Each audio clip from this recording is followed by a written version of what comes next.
Hello दोस्तों, Mysore zoo के दौरे के बाद हम आ चुके हैं मैसूर महाराजा पैलेस। अगर मैसूर ज़ू का वीडियो आपने अभी तक नहीं देखा तो लिंक आपकी स्क्रीन पे है, डू चेक इट आउट। तो चलिए शुरू करते हैं शुरुआत से।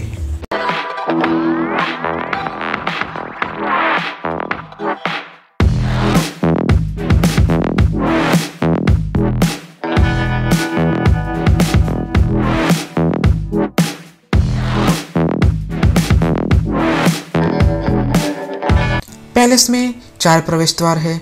मुख्य प्रवेश द्वार को जय मार्तांडा कहा जाता है, जो कि पूर्व में है, जयराम उत्तर में, बलराम दक्षिण में और वराह पश्चिम में, जहां से हम अभी टिकट ले रहे हैं। ध्यान रखिएगा, सार्वजनिक प्रवेश वराह गेट से है। पैलेस की एंट्री फी है एडल्ट ₹70, फॉरेन एडल्ट टूरिस्ट ₹70 और children above 10 and below 18 ₹30 head. अगर आप चाहे तो टिकट्स को ऑनलाइन बुक कर सकते हैं।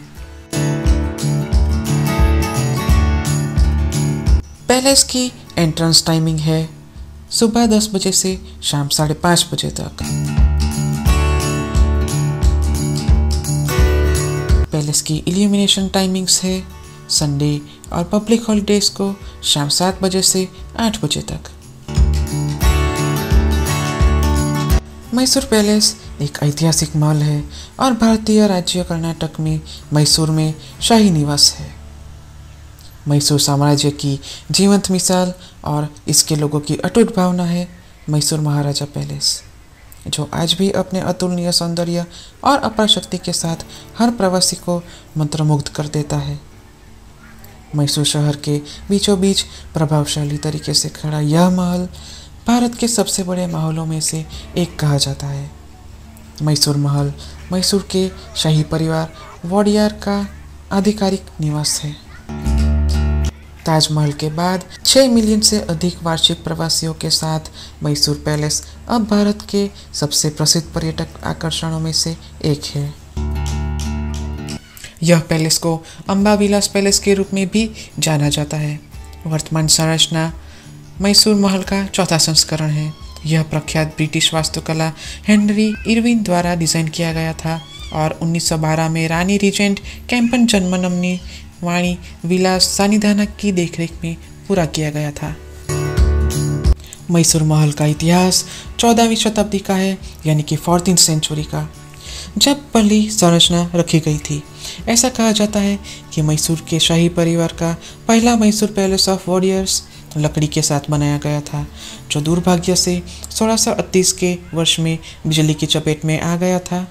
इसीलिए कई सुविधाओं और व्यापक मंडप और इमारतों के साथ एक नया महल का पुनर्निर्माण किया गया था कांतिरावा नरस राजा वोडियार द्वारा।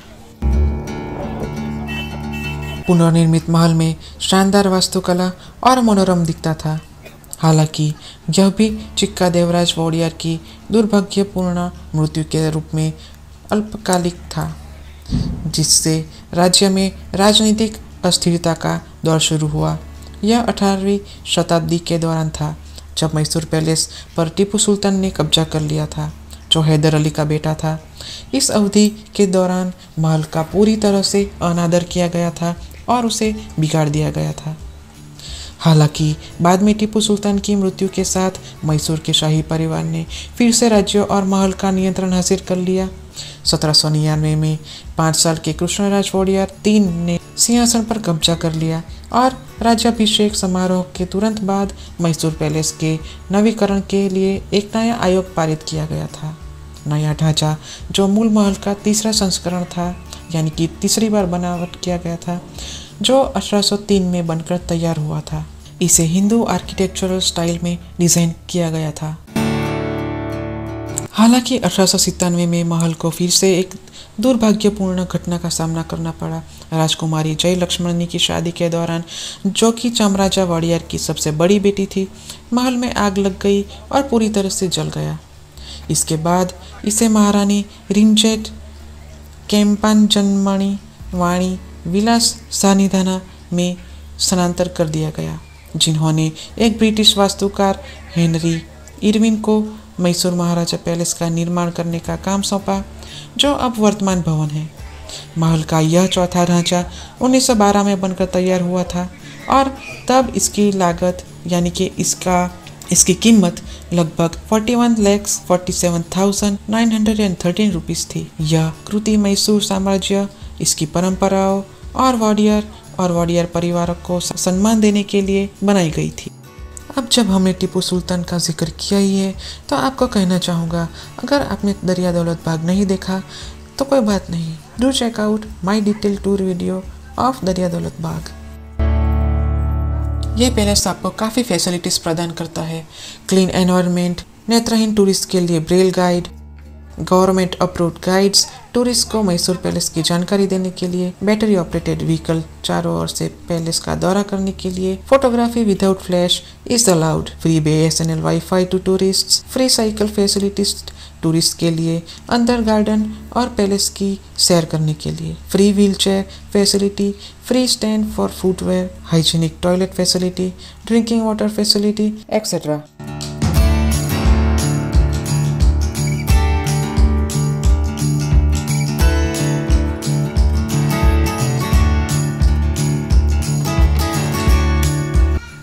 लक्ष्मी रामाना स्वामी मंदिर सिर्फ एक प्रसिद्ध मंदिर ही नहीं बल्कि मैसूर शहर का सबसे पुराना मंदिर भी है।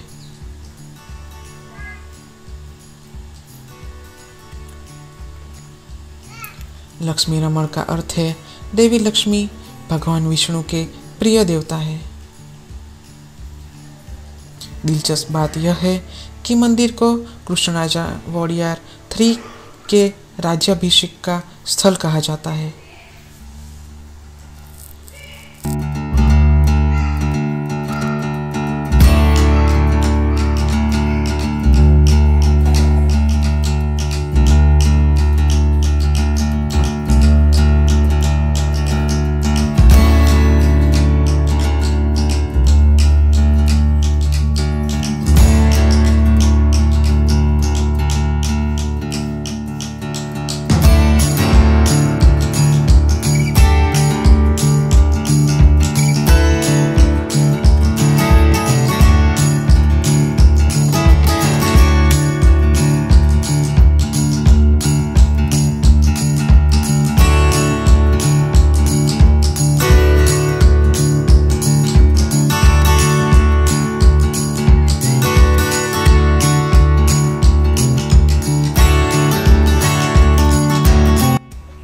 मैसूर पैलेस रेसिडेंशियल विंग एक म्यूजियम है जो आपको मैसूर के वोडियार के जीवन और जीवन शैली के बारे में जानकारी देता है।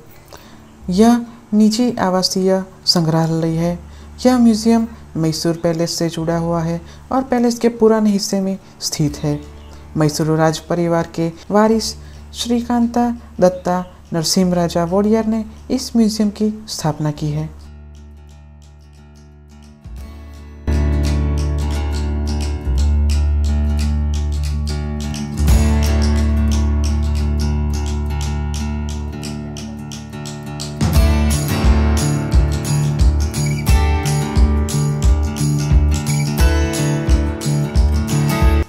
जूते और चप्पल को फुटवेयर स्टैंड पे निकाल के रखना होगा, जो कि फ्री ऑफ कॉस्ट है।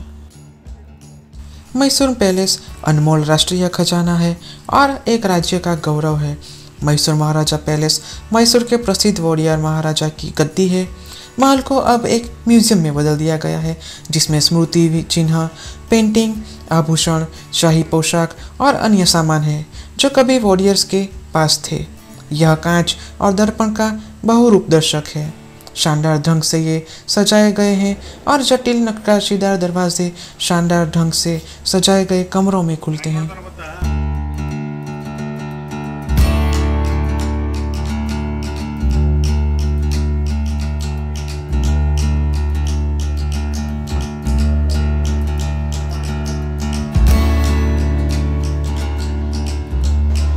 जैसा कि कहानी में मैंने आपको बताया, यह वही पुराने महल का मॉडल है जो कि 1897 के हादसे के दौरान दुर्भाग्य से जल गया था।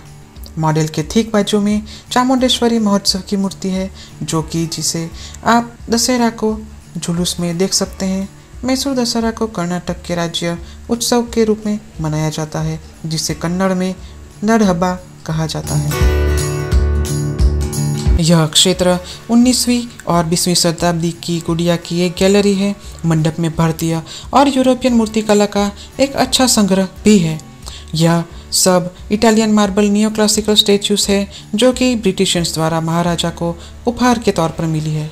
इन स्टैच्यूज की राइट साइड में आप देख सकते हैं इस पैलेस का नया मॉडल।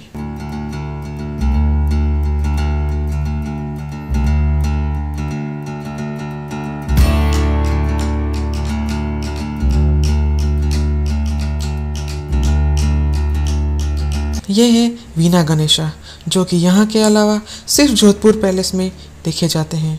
ये आपको और कहीं भी देखने नहीं मिलेंगे।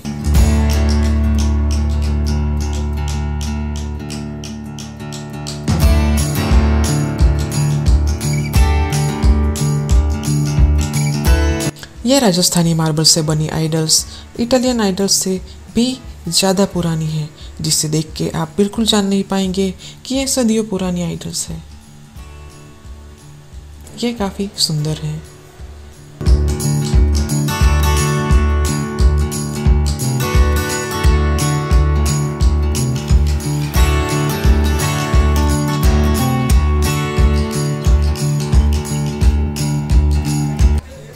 जरा देखिए इस खूबसूरत महल को, ये बेहद शानदार है। इसकी सीलिंग गॉथिक स्टाइल में बनाई गई है।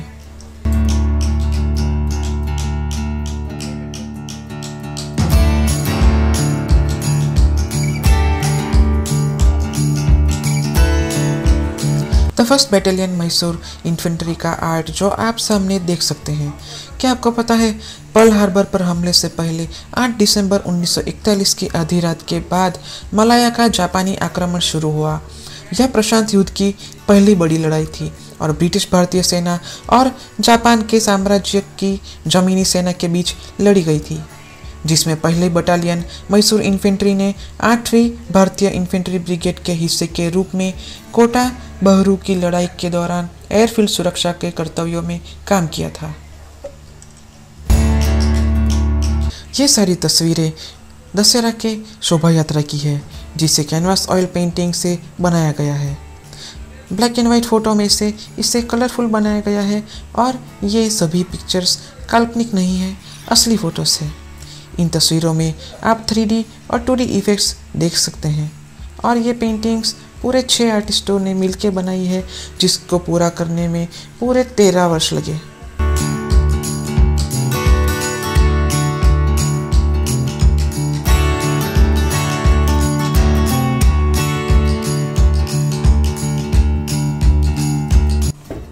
इस चित्र में आप देख सकते हैं राज्य का हाथी, घोड़ा और पालकी।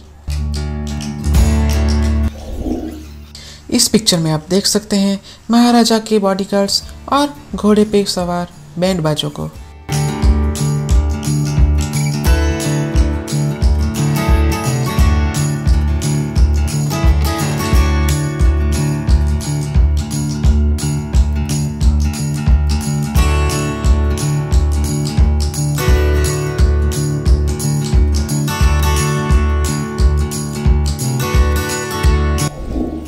हावड़ा, यह वाहक प्रसिद्ध मैसूर दशहरा के हाथी के जुलूस के दौरान प्रमुख हाथी पर चढ़ा है। यह प्रसिद्ध दशहरा उत्सव के दौरान सभी के आंखों का आकर्षण है। 2012 के बाद से यह अर्जुन नामक हाथी द्वारा किया गया है।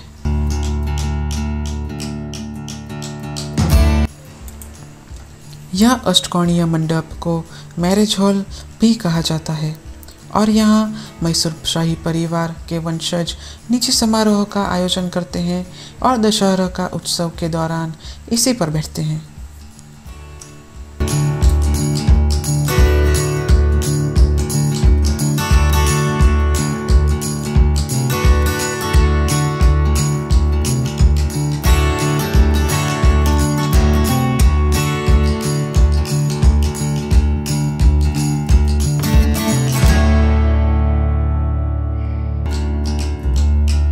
इस चित्र में आप देख सकते हैं दरबारियों को।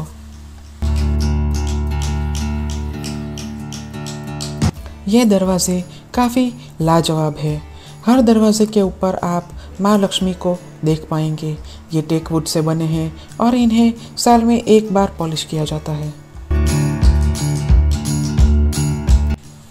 क्या आप जानते हैं महाराजा कृष्णराज वोडियार 4 ने अपने पिता की मृत्यु पर नाबालिग के रूप में पदभार संभालने में सफल रहे।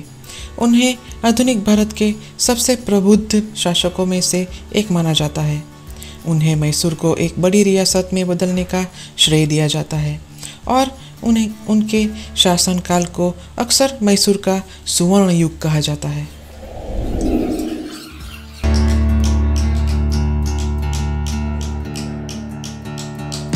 इस तस्वीर में आप देख सकते हैं कृष्णराजा वोडियार 4 को अपने भाई और बहनों के साथ।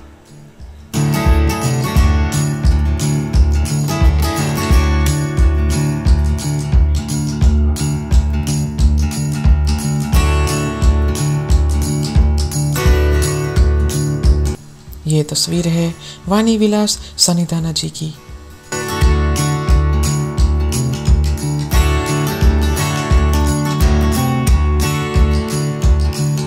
ये तस्वीर है सिंहासन पर बिराजे हुए कृष्णराजा वोडियार 4 की, जो कि 24 में राजा थे।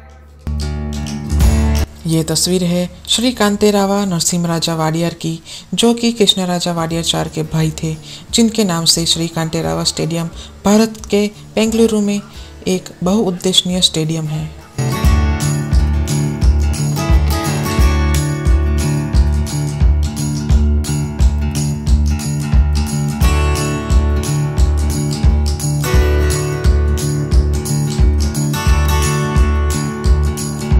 यह तस्वीर है वाणी विलास सनिधान की। मैसूर की एक रानी और राज प्रतिनिधि थी। कृष्णराज वोडियार 4 के नाबालिगी के दौरान 1895 और 1902 के बीच शासनकार थी। वह महाराजा चामराजेंद्र वोडियार 10 की पत्नी थी और महाराजा कृष्णराज वोडियार 4 की माँ थी।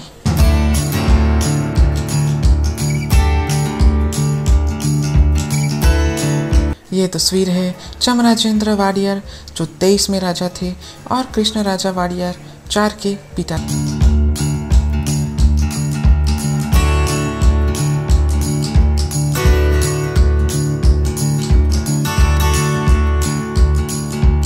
ये छवि है कृष्णराजा वोडियार 4 की।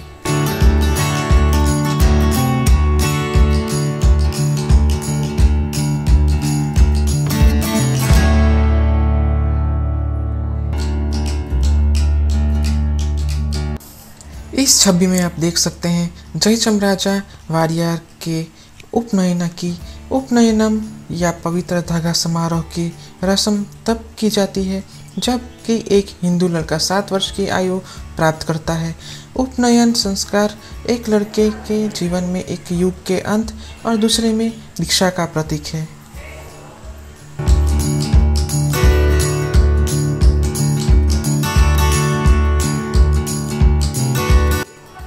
यह छवि है कृष्णराजा वोडियार 4 की, जिसे बनाया है Raja Ravi Varma. He was great painter.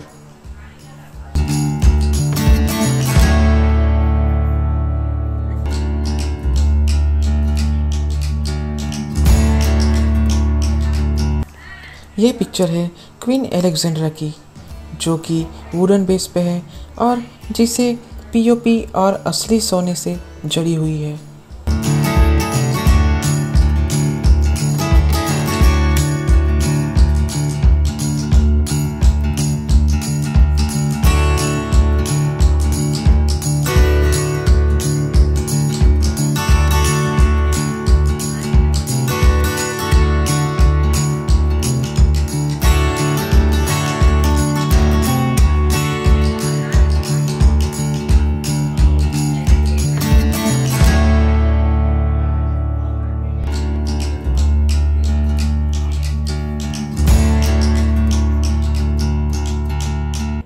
ये सभी बॉक्स जो आप इस वक्त देख रहे हैं, ये सभी गिफ्ट या इनविटेशन बॉक्सेस हैं। इनमें से कोई भी बॉक्स आभूषणों का यानी कि ज्वेलरी का नहीं है। उस ज़माने में ऐसे बक्सों में गिफ्ट्स या इनविटेशन दिए जाते थे और इन्हें सिर्फ एक ही बार इस्तेमाल किया जाता था।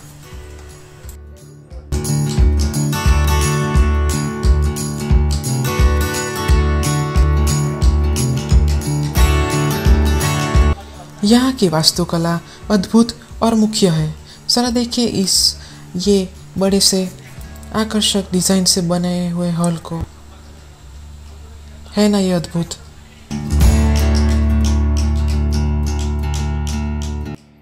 क्या आप जानते हैं पैलेस की बाहरी और इल्यूमिनेशन लाइटिंग के लिए पूरे 98,000 से ज़्यादा बल्ब को टेक वुड पे लगाया गया है, जिसे आप संडे और पब्लिक हॉलीडेज़ को 7 से शाम 8 बजे तक देख सकते हैं।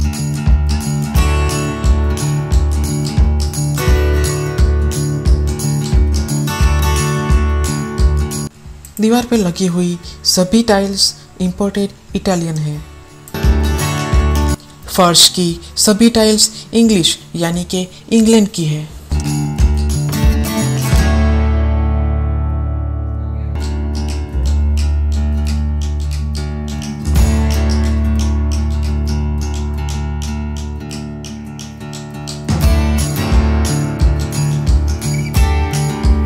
यहाँ पे आप देख सकते हैं 2 चेयर जिसमें क्रिस्टल्स जड़े हुए हैं, सिल्वर चेयर जिस पे सिर्फ रॉयल फैमिली के सदस्य विराज सकते हैं। इनके बीच ये है दशहरा की पेंटिंग जिसे फ्रेम किया गया है असली हाथी के दांतों से। उस हाथी का नाम था गजेंद्र और उसी की याद में टस्क को इस पेंटिंग में इस्तेमाल किया गया है। इस हाथी को आप पेंटिंग में देख सकते हैं।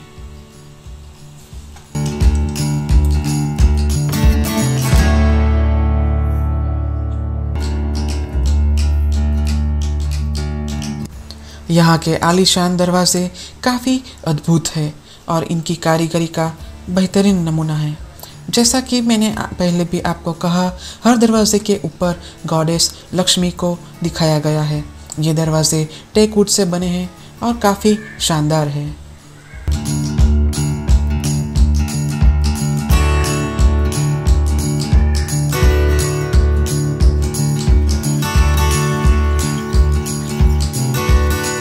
इस तस्वीर में आप देख सकते हैं महाराजा की रोल्स रॉयस कार जो उनके पास उस जमाने में थी।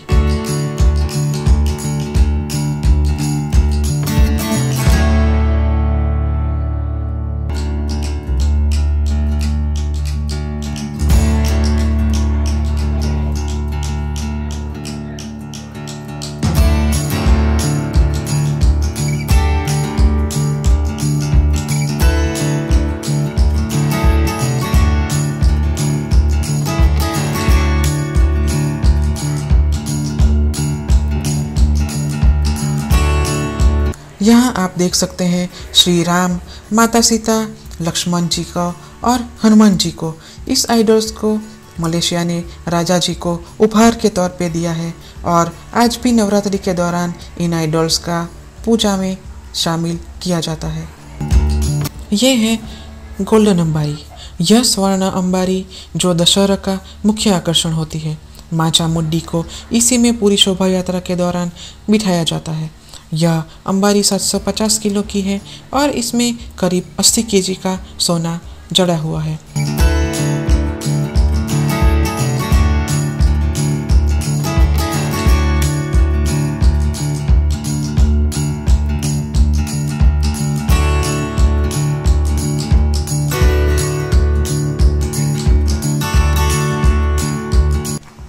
ये एक और मेन आकर्षण जगह है इस पैलेस की। सीलिंग पे बनी पेंटिंग्स एस्बेस्टोस शीट से बनी है। एस्बेस्टोस शीट दुनिया के कई देशों में अब प्रतिबंधित हो चुकी है। यह पीपी राघवल्लू नायडू जो कि मैसूर पैलेस के एग्जीक्यूटिव इंजीनियर थे, जिन्हें इंचार्ज बनाया गया था इस हॉल की बनावट का। यदि आप कभी भी महल का दौरा करें तो सीलिंग पे ध्यान दें और देखें कि वहाँ क्या पेंट किया गया है। सीलिंग पे आप नोटिस करेंगे तो त्रिमूर्ति गॉड्स यानी कि लॉर्ड ब्रह्मा, विष्णु एंड शिवा और उनकी चारों ओर आपको दिखेंगी 12 राशि के चिन्ह।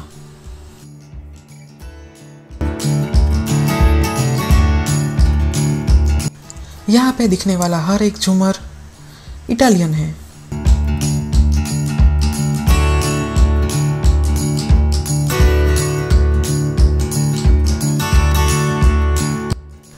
जरा सोचिए कैसा होगा वो मंजर जब यहाँ इस दरबार में जान थी।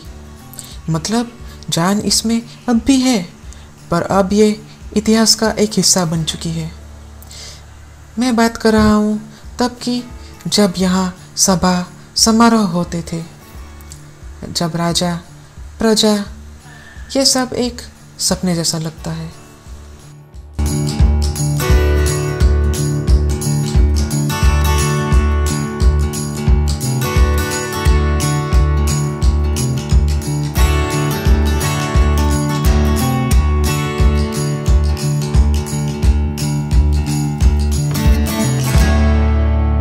ये दिखावती हॉल जहाँ पर राजा अपने मंत्री और सलाहकारों के साथ सभा भी भरते थे, ये जगह आपको काफ़ी प्रभावित करेगी। ये हॉल काफ़ी खूबसूरत है। यहाँ के हर एक कोने में कोई ना कोई कहानी छुपी हुई है। देसी कारीगरों ने भी अपनी चतुराई इस हॉल को बनाने में सहयोग दिया है।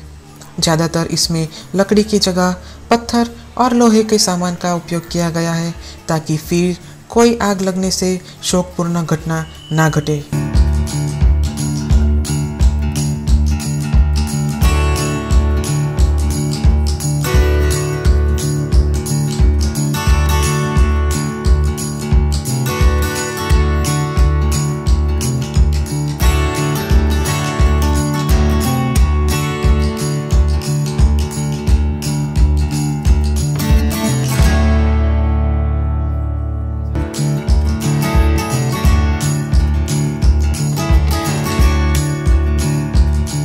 ये है बेल बॉटम पिलर्स, ठीक वैसे ही जैसे दरबार हॉल में।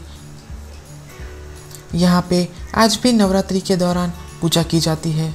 राजा यहीं पर विराजते हैं। ऊपर आप ये जो ग्लासेस देख रहे हैं, ये स्कॉटलैंड से स्टेन्ड ग्लासेस आयात किए गए हैं।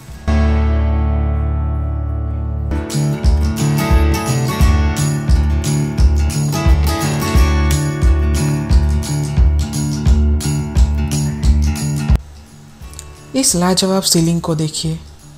इसके कारीगरी की जितनी तारीफ की जाए कम है।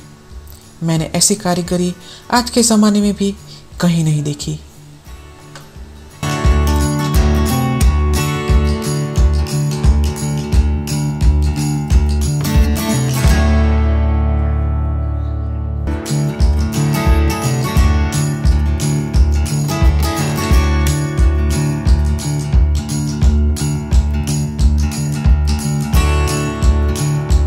विजयादशमी के त्यौहार के दिन शोभा यात्रा के दौरान हिस्सा लेते हाथियों को इसी आभूषणों से सजा के गोल्डन अंबारी पे मां चामुंडेश्वरी को ले जाया जाता है।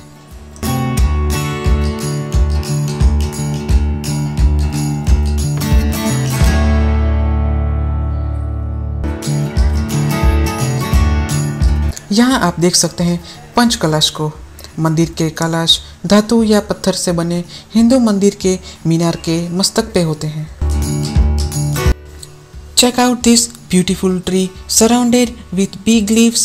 Nature is amazing, isn't it? I loved it so much. Selfie time. Alright दोस्तों, अब जाने का वक्त हो गया है। उम्मीद है आपको वीडियो पसंद आया होगा। Don't forget to like, share and do subscribe for more interesting future videos. Thank you. Till next time.